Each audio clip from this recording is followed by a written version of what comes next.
looking like it's sunshine. Hey, he came today also. Come, we'll go. Oh my god, something he thrown. Come, we'll go. Just take it.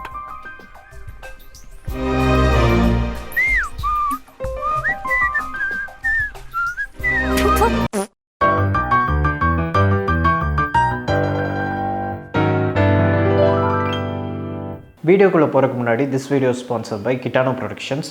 உங்களுக்கு வந்து video shoots பண்ணணும், இல்லை photography shoots பண்ணணும், editing services, இல்லை graphic designing, corporate videos, இந்த மாதிரி எந்த video services இல்லை எடிட்டிங் சர்வீசஸ் அப்படின்னாலும் நீங்கள் தாராளமாக இவங்களை காண்டாக்ட் பண்ணலாம். இவங்க ரீசெண்டாக பண்ண ஸ்பெக் ஆடோட லிங்க் வந்து பார்த்திங்கன்னா கீழே டிஸ்கிரிப்ஷனில் இருக்குது. அது ஒரு இன்ஸ்டாகிராம் லிங்க், அதை செக் பண்ணி பாருங்கள். வணக்கம் அமிகோஸ். இன்றைக்கி வந்து ரொம்ப நாள் கழித்து ஜிகிர்தண்டா சம்பவ கிளப்பில் வந்து நாங்கள் வீடியோ போட்டிருக்கோம். நிறைய பேர் வந்து ஏன் வீடியோ போடுறதில்லன்னு கேட்டுருந்தீங்க. உங்களுக்காகவே இந்த தடவை வீடியோ போட்டிருக்கோம். ஸோ இன்றைக்கி வந்து பார்த்திங்கன்னா இந்தியன் படத்தோட ரிவ்யூ தான் பார்க்க போகிறோம். இந்தியன் ஃபர்ஸ்ட் பார்ட் வந்து ஆப்வியஸாக வந்து எல்லாருக்கும் பிடிச்ச ஒரு படம். தமிழ் சினிமாவுடைய ஒரு ஐகானிக் ஃபிலிம்ஸில் சொல்கிறப்ப வந்து பார்த்திங்கன்னா கண்டிப்பாக இந்தியன் படமும் சொல்லுவாங்க. எனக்கும் வந்து பர்சனலாக சங்கரோட படங்களில் ரொம்ப பிடிச்ச ஒரு படம் வந்து பார்த்திங்கன்னா இந்தியன். ஸோ அந்த படத்தோட செகண்ட் பார்ட் வந்து ஆரம்பத்தில் அவங்க விட்ட கிளிம்ஸு, ட்ரெய்லரு அப்படி வந்து லைனாக வந்து சோஷியல் மீடியாவில் அடி வாங்கிட்டே இருந்தது. யாருக்கும் வந்து அவங்க விட்ட கிளிம்ஸு, டீசரு, ட்ரெய்லரு, இப்போ அவங்க லைக்கா ப்ரொடக்ஷன் டெய்லி போடுற சின்ன சின்ன கிளிப்ஸ் எதுவுமே பிடிக்கல.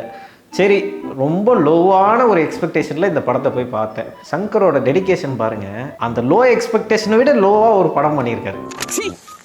அட தத்தியம் பிடிச்ச பார்க்க என்ன மேலே பாருங்க, பார்க்க முடியலப்பா படத்தை. நான் இந்த படத்தோட கதை வந்து ஆப்வியஸாக நீங்கள் ட்ரெய்லர் பார்த்தப்போ உங்களுக்கே தெரிஞ்சிருக்கும். சித்தார்த்து அவங்க டீம் எல்லாம் வந்து ஒரு யூடியூப் சேனல் வச்சுருக்காங்க. யூடியூப் சேனலில் இவங்க வந்து நிறைய கிரைம்ஸ் எல்லாம் வந்து கவர் பண்ணுறாங்க. இது எல்லாத்தையும் வந்து கேப்சர் பண்ணி அதை பற்றி அவங்க சோஷியல் மீடியாவில் பேசுகிறாங்க. இப்படி இருக்கும்போது ஒரு பாயிண்டில் வந்து இவங்க சில இன்சிடென்ட்ஸ் எல்லாம் நடக்குது. அந்த இன்சிடென்ட்லலாம் ரொம்ப ஃபெட்டப் ஆயிடுறாங்க. என்ன வந்து நாட்டில் வந்து இவ்வளோ ஊழல் நடக்குது. வழக்கமாக சங்கர் படத்தில் வர மாதிரி சில கேரக்டர்ஸ் வந்து கோவப்படும் இல்லையா, அந்த மாதிரி வந்து நாட்டில் வந்து ரொம்ப ஊழல் நடக்குது, ஐயோ என்னால் இதெல்லாம் தாங்கிக்கவே முடியல அப்படின்னு சொல்லி ரொம்ப இது பண்ணுறாங்க.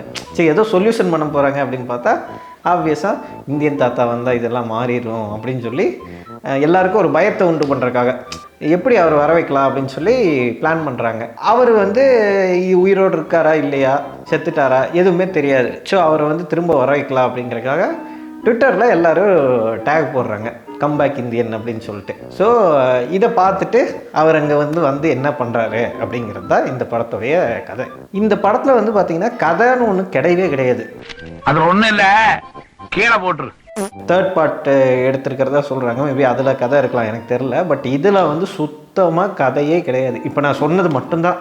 இதை வச்சு அப்படியே மில்க் பண்ணி மொத்த படத்தையும் வந்து எடுத்து வச்சுருக்காங்க. ஒரு காம்பிலேஷன் வீடியோ மாதிரி தான் இருக்கே தவிர ஓவராலாக ஒரு படம் அப்படிங்கிற ஒரு சென்ஸ்லேயே இந்த படம் எடுத்த மாதிரி எனக்கு தெரியல. இப்போ பழைய இந்தியன் வந்து பார்த்திங்கன்னா அந்த படத்தில் வந்து இந்தியன் தாத்தா வர சீக்வன்ஸ் எல்லாம் வந்து ரொம்ப பயமாகவும் இன்டென்ஸாக எடுத்துருப்பாங்க.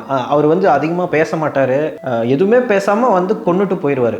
ஏன் கொள்றாரு, எதுக்கு கொள்றாருங்கிறதெல்லாம் பின்னாடி செகண்ட் ஹாஃபில் தான் வரும். பட் ஃபர்ஸ்ட் ஹாஃபில் we don't have any clue. So அப்படி வந்து ஒவ்வொரு தடவையும் வந்து கொண்டுட்டு போகிறாருங்கிற அந்த இன்டென்ஸ் கிரியேட் பண்ணக்கூடிய அந்த படத்துலையும் இடையில ஸ்பீட் பிரேக்கர் மாதிரி அவர் பையன் சந்துரு இருப்பார் இல்லையா, சந்துருவும் அப்புறம் ஊர்மிளா அவங்களுக்குள்ளே இருக்கக்கூடிய சீக்வன்ஸு, கவுண்டமணி கூட சீக்வன்ஸு, அதுக்கப்புறம் மனிஷா கொய்ராலா சீக்வன்ஸ், இதெல்லாம் வந்து பார்த்திங்கன்னா கொஞ்சம் ஃபில்லர் மாதிரி இருக்கும். அதாவது செகண்ட் பார்ட்டோட ட்ரெய்லர் பார்த்தவங்களா எப்படி நினச்சாங்கன்னா இதே மாதிரி சித்தார்த்து வர சீக்வன்ஸு, அப்புறம் அந்த பசங்கள்லாம் வர சீக்வன்ஸ் எல்லாம் கொஞ்சம் வந்து அதெல்லாம் தான் ஃபில்லர் மாதிரி இருக்க போகுது, தாத்தா வர சீன்லாம் சூப்பராக இருக்கும் அப்படின்லாம் நினச்சிட்டு இருப்பீங்க. அங்கே தான் சங்கர் ஒரு ட்விஸ்ட் வச்சிருக்காரு. அங்கே தான்டா இருக்கு இந்த ஸ்டைல் பாண்டியோட ட்விஸ்ட்.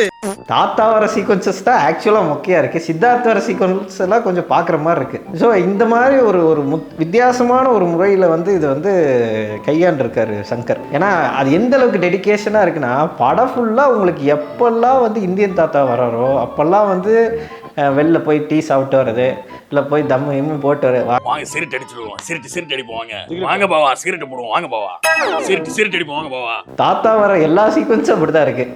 இந்த படத்தில் இன்னொரு பெரிய ஒரு விஷயம் நடந்திருக்கு. டிரெக்டர் வந்து ஒரு விஷயம் சொல்கிறாரு அப்படின்னா டக்குன்னு வந்து அசிஸ்டன்ட் டைரக்டர்ஸ் வந்து இல்லை இது வேறு மாதிரி பண்ணிக்கலாம் அப்படின்னு சொல்லுவாங்க. கோ டைரக்டர்ஸ் வந்து வேறு சஜஷன்ஸ் கொடுப்பாங்க. சில பேர் அசிஸ்டன்ட் டைரக்டர் கிட்ட கேட்க மாட்டாங்க, கோ டைரக்டர்ஸ் கிட்ட கேட்பாங்க, கோ ரைட்டர்ஸ் இருப்பாங்க, அவங்க கிட்ட கேட்பாங்க.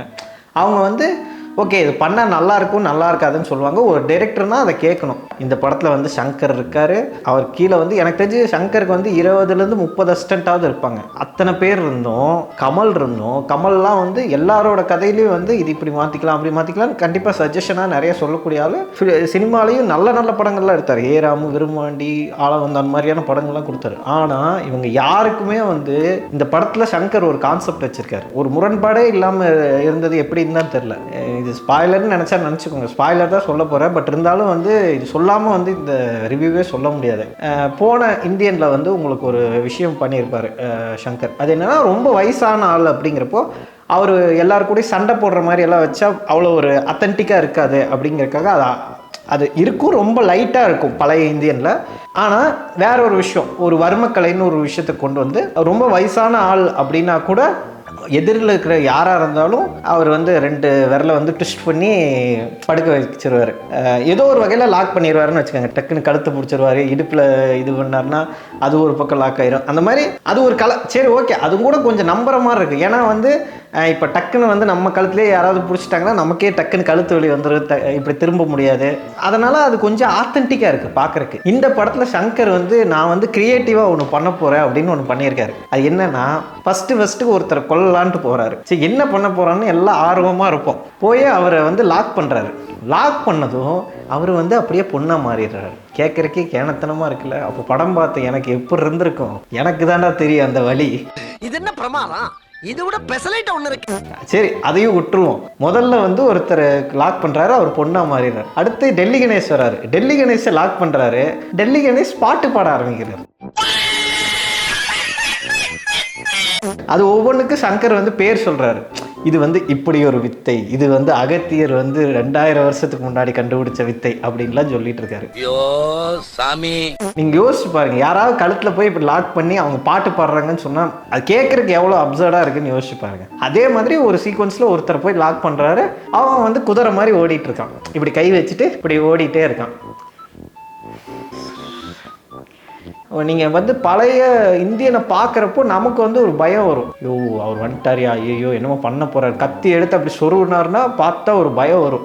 ஒரு வில்லனுக்கு உண்டான ஒரு இதுதான் அந்த கேரக்டருக்கு இருக்கும். ஸோ அப்படி இருக்கிறப்போ இந்த படத்தில் வந்து பார்த்தீங்கன்னா ஒரு காமெடியன் மாதிரி இருக்குது. சொல்லப்போனால் விவேக் வந்து படத்தில் இருக்காரு, ஆனால் அவருக்கு பெரிய அளவில் எந்த காமெடியும் கிடையாது. ஜெகன் இருக்காரு, மனோபாலா இருக்காங்க, அவங்களுக்கெல்லாம் காமெடி ரொம்ப கம்மியாக இருக்குது. தாத்தாக்கு தான் ஆக்சுவல் காமெடி. படம் ஃபுல்லாக இவர் வர்ற சீன்லாம் தியேட்டரே உளுந்து சிரிக்குது. நண்பர்களே வேற ஒன்றும் இல்லை, என்னடாச்சுன்னா ஒரு